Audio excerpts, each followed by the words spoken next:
Hello, all you beautiful stars shining so brightly, both day and night. Today, I have the lovely Jewels. Some of you may know her by many of the chats that she will be in, and others may not know Jewels. I think this is the first time Jewels and I have spoken this way. A lot of emails, a lot of chats, lovely human beings. So welcome, Jewels. Thank you, thank you. Yeah, I'm in a lot of live streams, so I mean, most people probably cut me around because I tend to hop around from one live stream to another because there always seems to be one like going on, Yeah, different all times the of the day. time. So Yeah, all the time. And it's like, wow, whew, I'm still trying to even get my bearings on not just doing this, but like literally anything else with YouTube. So, Jules, I gotta ask, because it's my question for everybody. What is your pardon me, guys. I do have a little bit of the crud, so if Courtney's voice kind of goes in and out, I will be better. It's just a little bit of weather related. What is your personal definition of awakening? I think it's about awareness. Awareness. I think there's different types of awakening as your journey goes, because you understand different things differently the more you learn, and the more knowledge you gain, then you add layers to it. So like, it's not like, oh, I'm awoke. It's like awakening. So it's like a constant thing. Oh, I like that. You paid attention to the ing at the end. That makes it like a verb. That makes it like, this is a thing you do. This is what's going on. It's a process.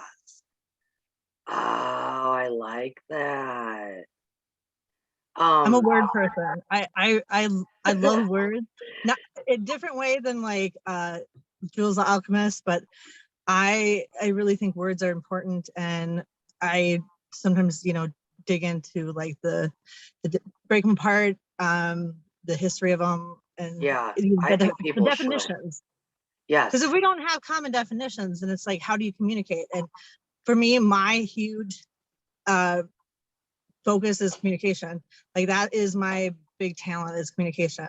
And if you don't have that common like language, or know how to communicate, with either words you use or what, however you want to communicate, because it's not always through words. So yeah, and I'm a believer that even if definitions change over time, usually the previous or the beginning definition, the OG definition, is still at play energetically. I believe that. So I think people should be looking into definitions. And if I have miscommunication, I always will ask me, well, what does that word mean to you? Like, what is your definition of it? Not like necessarily what the actual definition is, but what something means to them, because that's like a good place of starting off, of like, okay, well, let's find that common ground, and then you like build from there. Okay, very cool. Kind of like when I was young, I think everybody has their own definition of okay. Right. So I would do that when somebody would say, well, I'm okay. Okay, what does that mean? Your definition could be vastly different than my definition. So that's cool. You do that with a lot of different words or terms. Guys, maybe start doing that to find that common ground, to find, wow, that's really good. Learn something new every day, folks. Have you found that to be really beneficial in your communication? Absolutely. Because also you have certain words that can be a trigger for people. So especially when you get into political topics, if you are careful with the words you use and maybe don't hit something like directly, but you can try to find something indirectly to meet together on, for me, it's like I don't have like a situation where there's like somebody I can't communicate with, because you just have to, I think, listen is part of good communication too, whether it's you know, someone's background, or because culture is a big part of it. Yeah. Age is a big part of it, experiences. So Right. I mean, the more you listen, then the more you kind of pick up those clues on how best to communicate with somebody.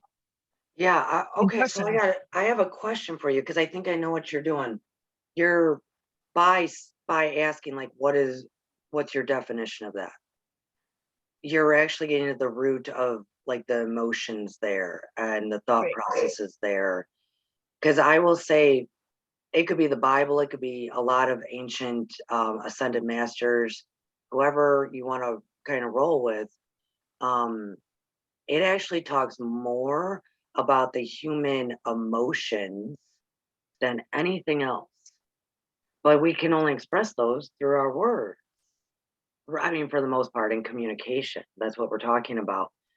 So you're actually trying to tap into that to find that common ground. That's beautiful. And That's what I'm hearing. questions are important. You got to ask questions. Yeah. I have you ever heard of the ask somebody the same question 3 times and that's when you'll get the truth? That yeah, that does make I had experiences where people will ask me like the same question multiple times, and it's like, okay, you give that the first time, you give it like what you think they want to hear, and then maybe with a little more thought, but then it's like, okay, you really give yourself time to think about the question and then think about your answer. So Yeah. it does make a difference. Yeah, I guess my husband learned that years ago that especially in marriages or partnerships, what have you, relationships, um, to ask the spouse, no matter what gender, no matter what's going on, ask them 3 times. Because the first one's going to be like, yeah, sure, fine. The next one is going to be like, well, I don't know. Should we not? And the third one gave them enough time to think about it. And that's a part of communicating, asking questions. What's one Especially of when you your? get Oh, I'm sorry. Go ahead. especially when you get into those simple questions like, how are you doing? Yeah. Oh yeah, you just kind of throw away answer like, yeah, okay, good. And it's like, no, Um, how are you doing? are you in the practice of? Because I became very aware, as you were saying, many levels of awakening. Um, in my early 20s, that when somebody said they're fine or I'm okay, I actually had to be conscious and train myself. Nope. If somebody asks me, I'm going to stop and think, and then I'm literally going to tell them. So if you don't want to know what's going on with me, don't ask. Because That's what I am. yeah, people DM me all the time. How are you doing? Well, today, blah blah blah blah blah blah blah. Do you really want to know, or Do are you you really just want trying to to be know? polite? What's one of your favorite questions then to ask people, like when you first meet them, or even if you know them, kind of like, I have a course for this. I have my what's your definition of awakening, but do you have like maybe a couple of common ones that you use more often that you feel can kind of get the conversation going, or uh, get maybe to the root of things with that person a bit more? Do you have anything that you go to, or is it always a case by case basis? It's somewhat of a case by case basis, but I know a lot of people who have like social anxiety, so I always say, okay, like have a set of questions that you can like ask, because once you start asking questions, they do all the talking. It doesn't matter if you're kind of anxious with like social. It's like then you don't have to do anything. You just sit back and they do all the work. But Okay. I base it on like who I'm with, like what questions I ask, pick up clues of, you know, what they're talking about, maybe like the setting, you know, um, how they're presenting themselves, whether, Do you let your there's a lot of, intuition? Do you let your yeah, intuition kind of guide you? Okay. absolutely. Okay. You just said socially awkward. I have to admit, it was my husband who had to teach me about that. Um, and it was mostly he taught me because, let's say I was having a gathering or whatnot, and certain people were a certain way, and then somebody would turn to me, what's wrong with them? They're rude, or they're shy, or they're this, or they're standoffish. That was the term they always used, standoffish. Right. And I was like, I don't know. I don't know what's going on. My husband had to teach me that actually, he was like, no, Courtney, they're just socially awkward. They didn't feel comfortable. They were socially awkward. Because to me, that I can't even imagine feeling that way. You know, I blah, blah, blah, blah, blah. But he's that way. I had no clue. And I will tell you, I don't think I handled socially awkward people well prior to learning that. I don't think I knew how to exactly approach, talk to them, this and that, because it was so it's foreign to me. Right. I have a lot of examples of that when I do like some social parties that, you know, planning and like get together things. And often people are like, oh, that, you know, that person, like they just kind of give me creeps, or they're kind of a creeper, or they like they just didn't immediately judge. Right. Yeah. And I asked them, I go, well, did you try talking to them? Right. Did you introduce yourself? And they're like, well, no. I'm like, well, why not? Like, how do you know that they're kind of like creepy or awkward? It's like, and then I go, because I make a point of, you know, I'm very social, and I kind of play that hostess type of thing, you know, where I go around and talk to people and introduce. And a lot of times it's like people's first time out at like maybe a get together and stuff. So that's a, you know, awkward situation in itself, you know. Yeah. And then you add like, you know, I know a lot of people too are on the spectrum, and that has, you know, some challenges too with, you know, social situations. So I make a point of like, yeah, like introduce yourself, like say hi, like, yeah. you know. I was reading an article. This was a few years ago now. What year was it? Supposedly, and this was in some psychological journal that I was reading, or psychology journal.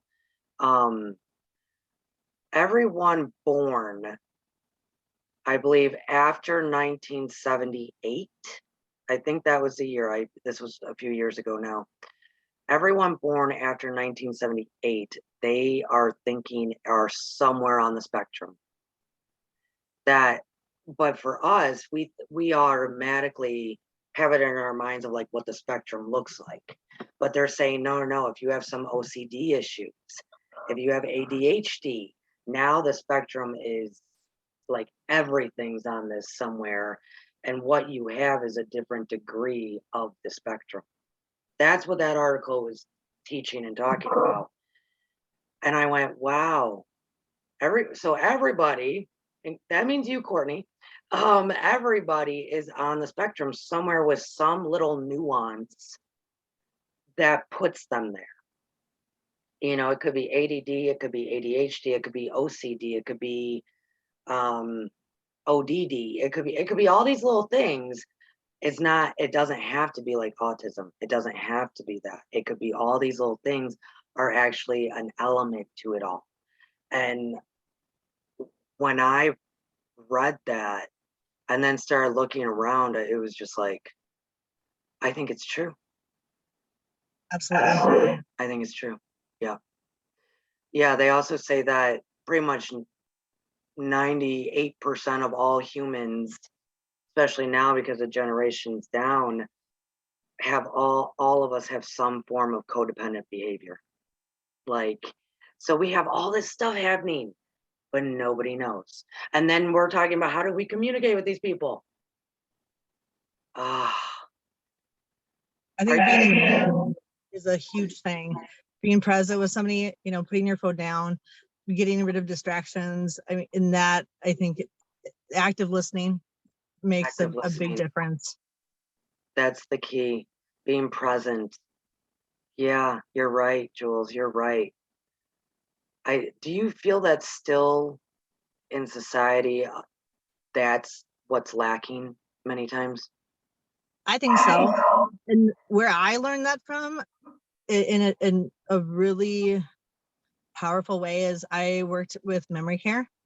Oh. And it really put me in the moment so much, because you have to, that's all you have is the moment, really. Right.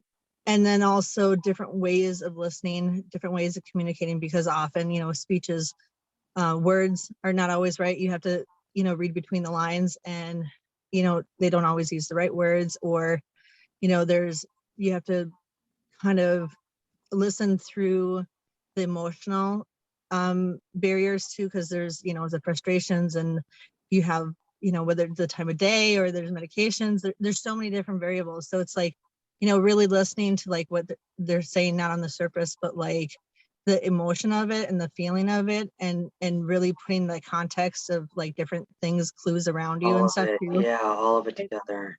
made me a much better listener and a much better communicator. Yeah, I give you kudos. I mean, that's a lot of patience, sweetheart. That's a lot of patience. That's a lot of beautiful service patience. I loved it. I absolutely loved it. Yeah. Wow. See, it really does take all of us, because I'll be honest, I really don't think I would be able to handle that. I mean, I could handle it for like a few weeks, but to be committed to doing that for a long stretch of time, I don't think I would be able to. Just because of my personality type. And I think that's beautiful that there's people out there. We all have our part, right? We all have our part. And now you can tell us about being patient. I think you said something that made me think, and maybe because you said it or I was just listening, ladies and gentlemen, I was listening. I think people oftentimes just want to be heard, period. Absolutely. Yeah, we might not be able to fix the problem or this and that, but people just want to be heard. Validation. There you go. You know, whether it was customer service when I worked in customer service, or whether it was, you know, in memory care, that would diffuse a majority of situations from escalating, is just stopping and listening. Because it, you know, when people are, and then you change that energy. So it's Yes. like you balance out that energy. You stay the calm, and you just stay present, and just, you know, you're not matching that, you're just listening. And then they're like, okay. And then they slowly come down. So it's, you don't even have to do anything. You Yeah, just listen right. and setting that tone. Do you do you feel, because you have these skills and you know of this stuff, do you feel that in your life then you can always see kind of more to the stories? You know how they say there's always two sides to a story, or three sides to a story, really. Um, do you feel like you have that ability more so because you have these skills in listening and communication to be kind of maybe a happy medium between maybe conflict or whatever the situation may be? Yeah, I don't take things at face value. Like, I always consider things from multiple perspectives. I, I, and that's part of too, asking questions. And it's like, then you're also then challenging yourself to look at it from different point of views. And I think having that kind of openness to see it from different Mm, perspectives, and it's, I think that empathy part of it is added. So then people, you know, you also come across as more trustworthy, then people respond to you better. yeah. Huh.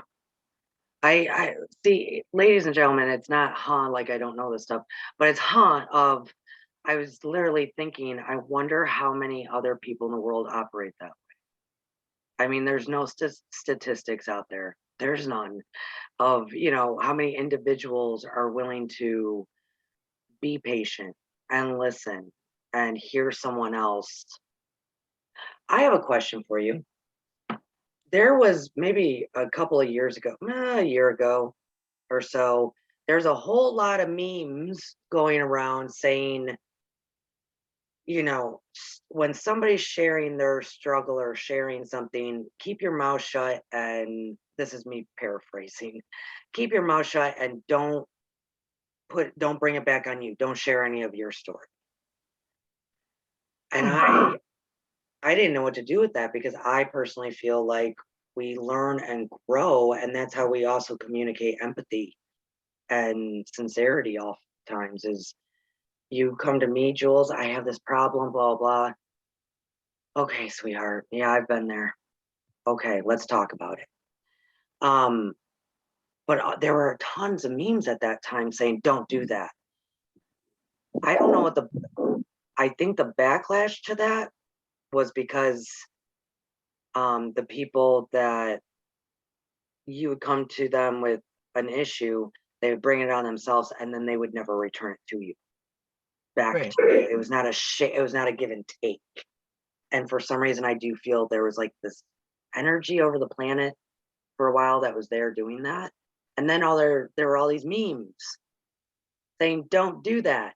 But the message got lost as to, no, you can share your story.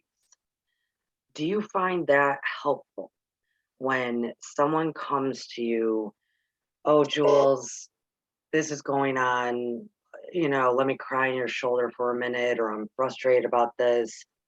And you went through the same thing maybe 2 years. Do you find that helpful to say, "Oh, I understand. I've been there. This is how I got through it."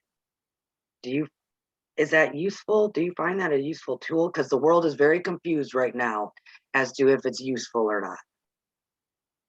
There's a time and place.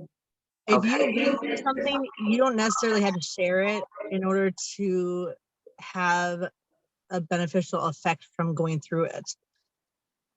It it hel- it's kind of like, okay, you kind of have to, there's a balance. It's not always your time to speak on it. Like you have to listen and get kind of where, and then wait for them. Okay, what do you think? Like usually people will come around to like, what do you think? Or if it's somebody, a lot of times they know you've been through something. Right. Like I've been through huge spectrum of Right. stuff. And so it's like, and like, gosh, I almost feel like there's, what haven't I been through? I shouldn't put that out in the universe, but at this point I'm pretty okay with like saying that.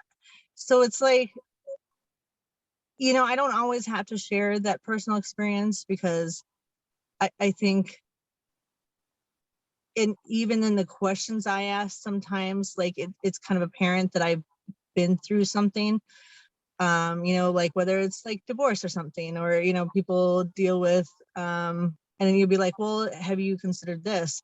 Like forming it in a way of a question, having the information and then asking, okay, Yeah. well, here's something, but then okay, then you put it right back to them. Yeah, that's actually a beautiful, man, you're giving a lot of skills and tools out there, lady. Cause I will admit, it's hard for me when someone, because what I heard first is Jules is telling me, "No, Courtney, embrace them, let them cry, let them get it all out, let them express themselves fully." And there might not need to be your story, Courtney. Um, that's what I'm taking in, as I'm learning here too, folks. At the same time, I'm hearing, when you said time and place, yes, changing it back around to asking them questions. To You can relate that, yeah, you understand, you've been there, but ask them in a question form. Oh Well, my like death, goodness. like when people lose someone, I think everyone's experienced death in some way or form. Right. And it's not so much of like, oh, this is my experience with that, but that you ask like, okay, well, what do you need in the moment? Because like there's Right. so many different stages of grief and grieving that sometimes like you have to like revisit it, multiple times, of asking questions of to see what then also where they're at in that point of their experience of going through something difficult. Because Yeah. whether it's losing somebody, whether it's divorce, whether it's abuse, I don't know, just anything, any Well, kind of challenge. that's exactly what I was thinking, was allowing them to express themselves. Because see, here's the thing. I could start telling everybody, or telling them my story and this and that, but when someone is grieving, when someone is in pain or confusion or frustration, they're in their bubble. So if I try to introduce my story, that's going to probably make them feel even worse because it's, oh, you're not, it's my time. I need me time. I'm talking about the other person. Like they're in their bubble. They're not going to really be maybe receptive so much to our story, but they would be to the question. Well, and you're not being but I think when you're talking about like, oh, I've been through this, and it's like you're thinking ahead of kind of what you're going to Right. say kind of thing too. And I think a lot of people get into that habit of, they think about what they're going to say and not listening. So that again too is, when you don't think about like, oh, having to respond of just letting them lead it, Yeah. it helps bring you back in the moment. And I will say, I mean, I'm calling my own self out here a bit because it's my own, the whole mirror thing. Like if somebody does it to me, it's like, oh, I hate that. Oh, Right. Courtney, look at that beautiful mirror right in front of your face. Is when people present somebody presents something, and it could be something trivial or something semi, it's not that important, myself included, because of that mirror. Immediately they come back with, this is what you should do, advice. I'm going to teach you how to change that. I'm going to teach you how to fix that. I'm going to teach you how to. That actually drives me absolutely up a wall. And then I'll catch myself like mid sentence when I'm doing it to somebody else, and I'll be like, wait. And I got to pull back and be like, let's just share for a minute. Cause it is that. And for some people, giving advice is either in a very healthy direction or it's like codependent behavior, martyr, victim, abuser, cycle, martyr stuff going on. Um, but that drives me crazy. Also, are you giving advice or are you giving tools for them to work on something on their own? Like, we can give advice and opinions, but I like to say, here's the tools. This is what I, found helpful here. You'd now take it, and because not everything's going to work for everybody. And so if you give them like kind of more of a bare bones thing instead of like just like advice of, oh, you should do this and this, sometimes it's kind of like, someone can tell us a million times to do things, but if we're not ready to do it, it just not going to matter. Right. So that's where like, it depends on the situation too, but Yeah.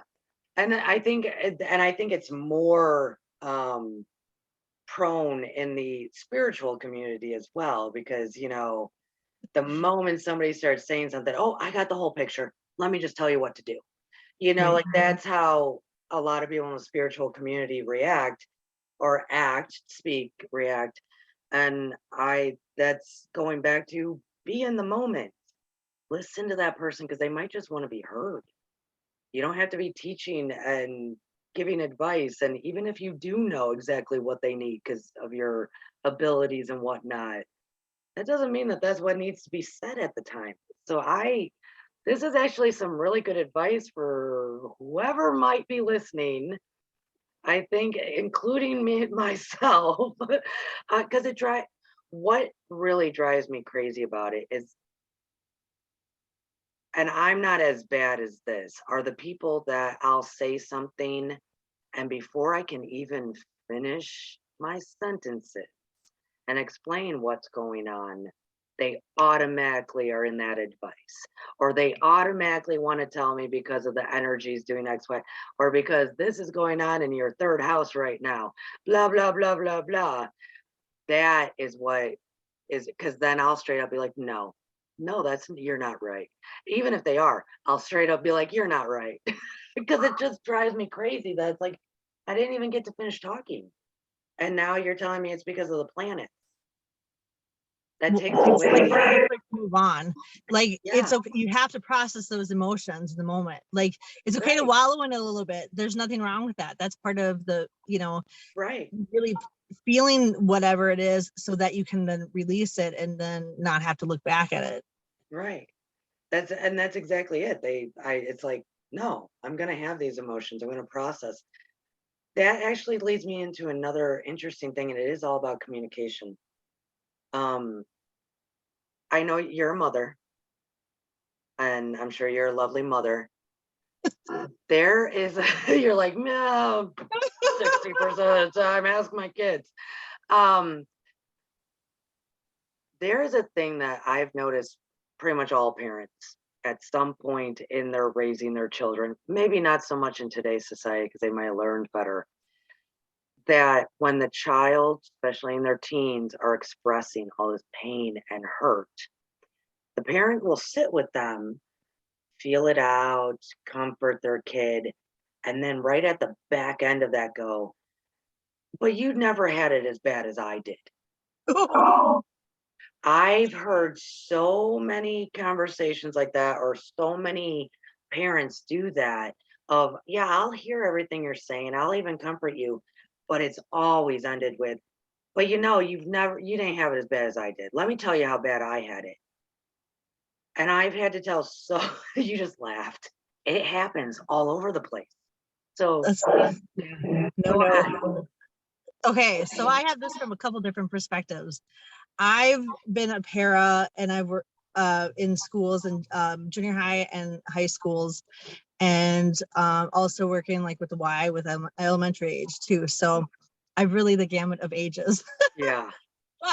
But with doing that, I've really seen and been with the kids and worked with kids with like special needs and ones that are with IEPs, and that's Yeah. been something that I've done for a while, whether professionally or personally too, because like my oldest too, like I was going through that and seeing how things are for kids now. Trust me, probably 99% of the time, the kids have it harder now. Absolutely. What Oh, I just kids, got chills. how their experience of what they're going through now that we have social media and technology with phones, computers, and everything, all part of, and even like television now too. I knew growing up. I was excited when we got cable TV. Like that was just Yeah. like the catch me out. Yeah. Yeah. But now it's like there's an endless supply of just so much going on, and the connection, and like it puts such a stress that unless you see it like firsthand, like I don't think parents understand um how how difficult it is for them, because it's like it's constantly this input, and it's like where do they find that time, that downtime? What they don't, because if they're not on social media and not on their phones or the devices, they're like active in sports, and it's like it's go go go, and you wonder why Go, kids go. have an anxiety when they're like in first, second, third grade, and Yeah, talking it's about like massive. Go, go, go. Yeah. they need like sensory breaks and stuff, because it's like it's too much input all the time. I had to, so my last year of teaching, I also ran debate. And one of the debates that we did was, of course, side is one side and the other side says, and it was about social media technology. Is it beneficial or, non-beneficial? Very interesting sides that these kids were able to research and do. But I will say I learned something that I had never even thought about. The how you said like the stimulus, but what it was we all know bullying. We all understand bullying. We all were bullied and all sorts of stuff. When those kids were giving their arguments, I was able to really wrap my head around how, because of social media, it actually doesn't ever stop. Right. When we were young, okay, you were at school getting bullied, or you got off the bus, you got bullied, whatever it was in the neighborhood, but you went home, it was your safe space. You got to decompress. You got to have a popsicle and hold your teddy bear and be like, oh, I hate those kids. They're so mean to me. And cry, or I don't know, I threw things, whatever it was, you got to get rid of it. You got to let it go. And by 8 o'clock that night, the day is done. You've already gotten rid of it. In their world, there is no stopping. Because even if it's on, okay, one social media platform is going to jump to another one and another one and another one. There's no, and then all through texting, all of a sudden you're attached to a text chain that you never even were a part of, and the entire chain is about hating you. Like, it never stops. And then of course kids they don't want to address it. They don't want to, because they think it's going to go away. It's going to go away, and it builds and builds. There's kids, I guess, I mean, these kids are now dealing with someone saying, I hate you, you should die, that actually lives way across the country, that has never met them. And when they start giving arguments like that, my brain went, okay, that's the kind of stuff they're dealing with. So yeah, we might be able to say, yeah, our parents kind of beat the crap out of us so we would learn. Total different mental, from the stimulus of too much, keeping Way up too with the much. Joneses, yeah, with the stimulus of the computers, and then stuff like that. Yeah, I agree. I agree. Well, So and too much screen time, it doesn't matter who it is, what age they are. Too much screen time can, you can have symptoms of ADHD, even if you don't have ADHD.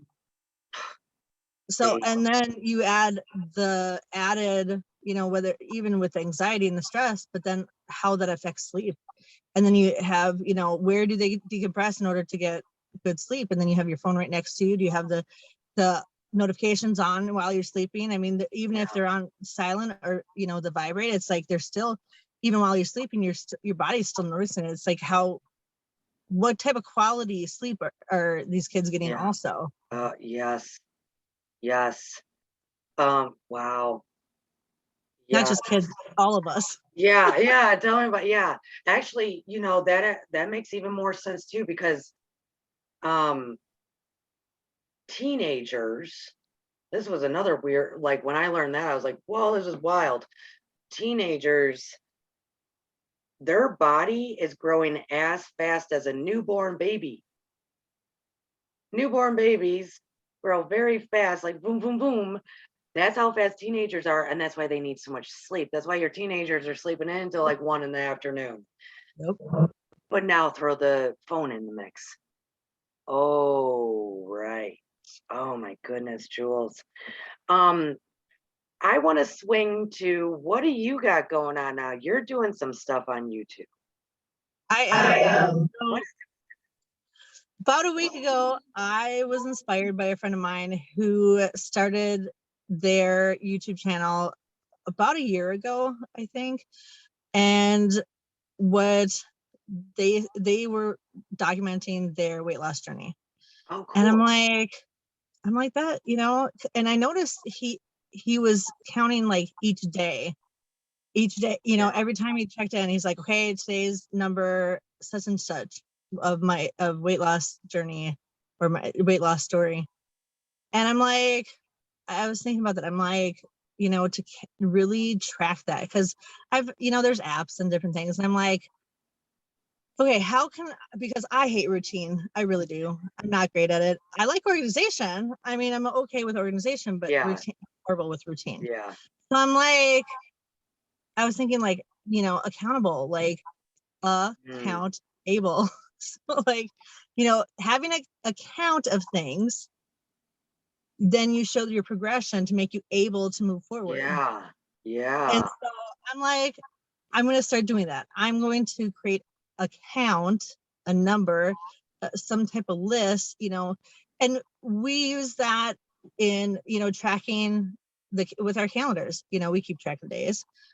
People have like pregnancy trackers. People, in games, they have like rewards where it's like, oh, today is day 1, day 2, and subscribers, we're always keeping count of things. So I'm like, well, why shouldn't I keep count of like, how many days? It's like, sobriety too. People, that's a huge thing, to hit those milestones. So that's for me. Okay, I'm going to keep count by keeping track of my healing journey, basically, on social media, whether it's, YouTube or other platforms. And I've always kind of felt like I've been called to connect with people, like on a big stage. I always thought like, oh, I like public speaking. I'm like a great public speaker. And I'm like, I always thought like, oh, like, it might be in the form of like public speaking, but I'm like, well, no, I mean, this is kind of a version of that. Yeah, it is. Bigger Yeah. audience though, Yeah. potentially. Yeah. So, which is great Public, lots of public, come subscribe. because I want to touch on topics like that are like everything, like just all sorts of things, because there's topics that I want to cover that I think people really need to start talking about, whether it's, with kids in school. There's certain things with that. Sexual abuse, that is a huge thing for me. Coming from being a parent of not only a victim, but an abuser. Yeah. I definitely want to start that conversation with parents to start, talking to their kids younger about consent and boundaries, and really, and I've been like talking with like my local school too, like with trying to update with the curriculum and because things are changing. Things And are changing. Yeah. so I'm using that as a way to like establish a place where I can talk about those things, talk about whether it's, ADHD, or I have auditory dyslexia too. Talking about like my struggles with my health. I also had a hysterectomy too. Yeah, we did it about the same time. Look at us, We're still ladies. sisters. So, I mean, there's different things that I've experienced on my journey that I would love to share with people and to have real conversations about. I'm also involved in kink community, and so alternative lifestyles. Oh, what is that? I don't know what that So is. like alternative lifestyles, and Is it I like also role have playing, like a like LARPer? BDSM and swinging and that kind of stuff. Oh, So like from my experience, I've seen so many people that come from an unhealthy place are involved in those kind of lifestyles. So yeah. trying to create awareness of how to keep things more balanced and do things in a more healthy and safe Healthy. way. Yeah. And then also Oh, that's wonderful. Please do that. Yes. take away some of the stigma from some of these things, because I so often it's like people are very opinionated, and it's like, well, are things really as black and white as people try to make them be? I feel like there's a little bit more wiggle room to like start conversations about those things, and even gender Well, and I think fluidity and what that means, all kinds of stuff. Your platform, you're just now starting to create, and so she's only on day 7, guys. She's got big dreams here. So it's going to be not just like a physical health channel. Right. It's going to be the whole gambit of uh society issues, personal issues, intertwined things that we need to all work on. I really do like that concept of you working with is it kink? Is that the term for it? Yeah, Kinky. kinkster. Kinkster, working in that community, not just to heal that community, but if that community heals, that will also change the views of the outside world of that community. I mean, they're still very, you think dungeon because we put them in that dungeon. You see what I'm saying? Like, that's what I think the world still sees it as. Well, and now kids, they have access to the internet, and the amount of sexuality and sexual and like all of that stuff that kids are exposed to now at such a young age. Yeah. That is part of life more than it's ever been before. Like, and especially after like 50 Shades came out, like people started like, oh, what is this? And I think, because I have teenagers, and we talk about that kind of stuff. They're kink aware, and they've learned that stuff not from me. Like they were finding out before I even like had conversations about that. And to safety. There are statistics now out about that I guess the young, especially young men more, of course, usually that's how it works.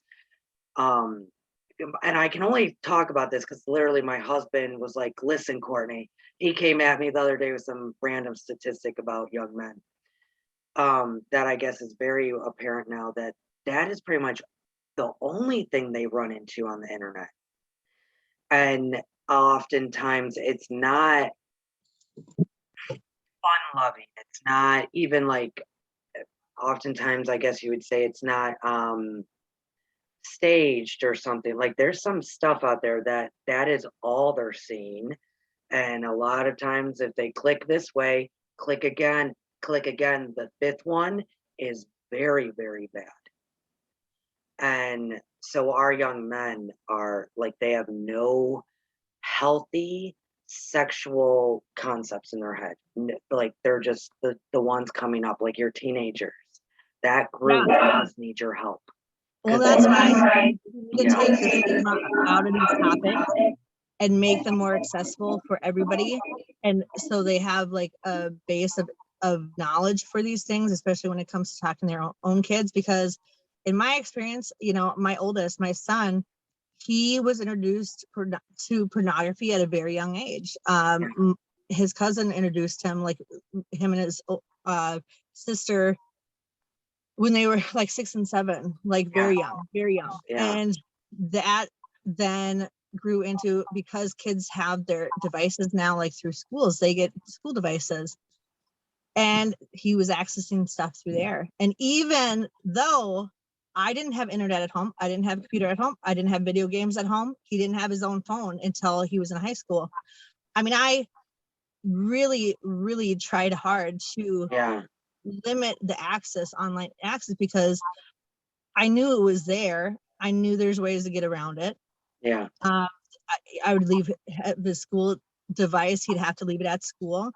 But then, you know, there's the point where it's so much a part of the curriculum now that it's hard to avoid it then. And you can't police them, you know, and you have thousands of kids in a school. I mean, it's so hard. I would love it too if you start talking to the parents as well, because there's almost not, I mean, this is on a monthly basis. My girlfriends are calling me and they're just bitching about life. And it's, my kid found this on the internet and blah, blah, blah, and I can't get him away from it now and blah. We don't know what we're doing. We literally don't know how. And I can guarantee you, none of them are, it's not just the internet we don't know how to block and don't know what we're doing. It's also how to communicate with the kid then. I mean, I guarantee most of, because it's so new and so and getting them early enough. It's getting them, having the conversation early enough before their friends get to them. Like I took a point of view of, I want to make sure that they are educated and have enough of the information before they start hitting puberty, where because puberty, it goes in one ear and out the other, and they don't, it's like they stop listening. So it's like, okay, how do I get them enough like good base information so they can be the one to educate their friends instead of the other way around? Nice. Wow. Empowerment. So instead of that, you're empowering them that way. Definitely. Definitely. Oh shoot, I had a question. And then I got into the empowerment aspect. That's beautiful.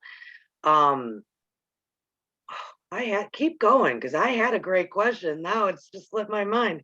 And the movies, the television show, I mean, there's sexuality is such a part of, you know, whether I notice on PBS, like the kids, you know, the very basic kids show, like, you know, you have Daniel Tiger and Miss Rogers. Well, those shows are even including things, you know, like two moms or two dads and stuff. And it's like, oh, what does that mean? And even, which too brings me around to, you know, the transgender topic. And, you know, kids who have no concept of sexuality, they don't understand that, especially like these young kids. And, you know, but to try to like, and get it, because they're hearing it, but then trying to put meaning to that. And okay, well, what does that mean? And I always try to take the thing of, okay, well, labels, I don't like labels. Yeah, neither do Labels I. don't define you. And That's so such a I'm like, fad of the past. Let's just get rid of those. Yeah.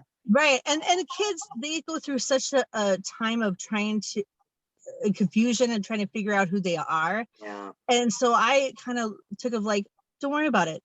It's not, you don't have to, like, try it out. Like, I have a daughter who, identifies as pansexual, and she has a girlfriend, and for a while she was kind of doing the gender fluidity because, she had dealt with some sexual assault from like her brother and cousin. And so she really had a hard time identifying with the female, like Yeah. as a Yeah. female. Yeah.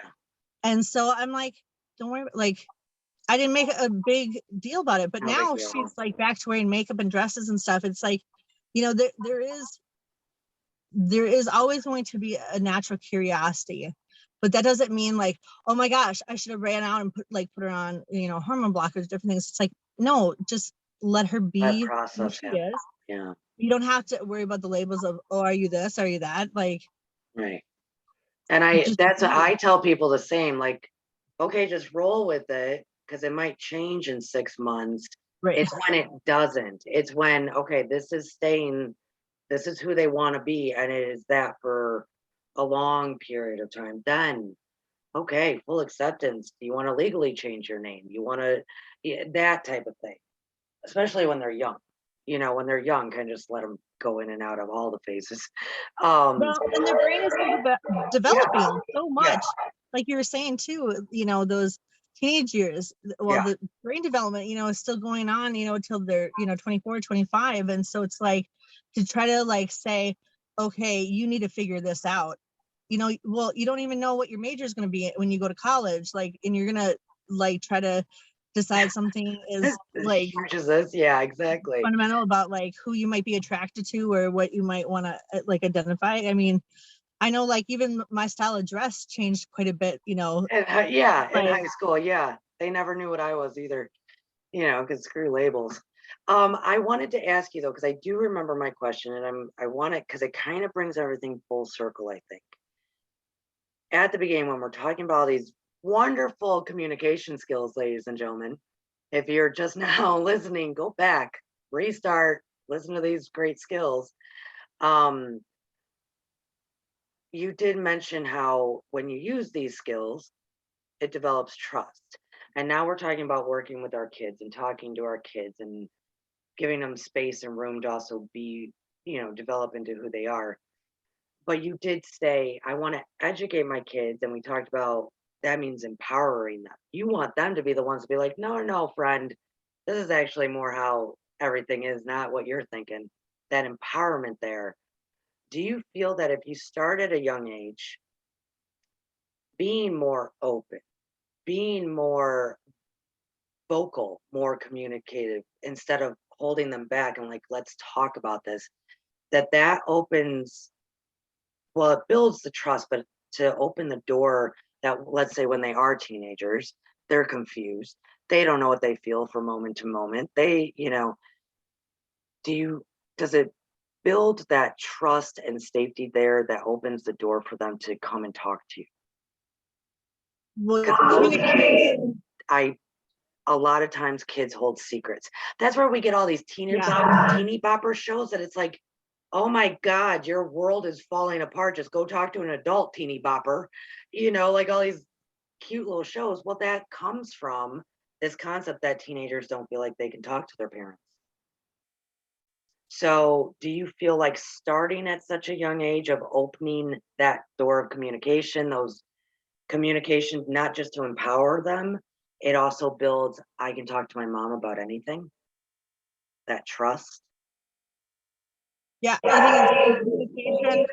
It starts off in the little moments. It's the putting your phone down to the active listening, Mm, just what's good for any person. I think it also makes a difference. It doesn't have to be the serious stuff that we do the communication with.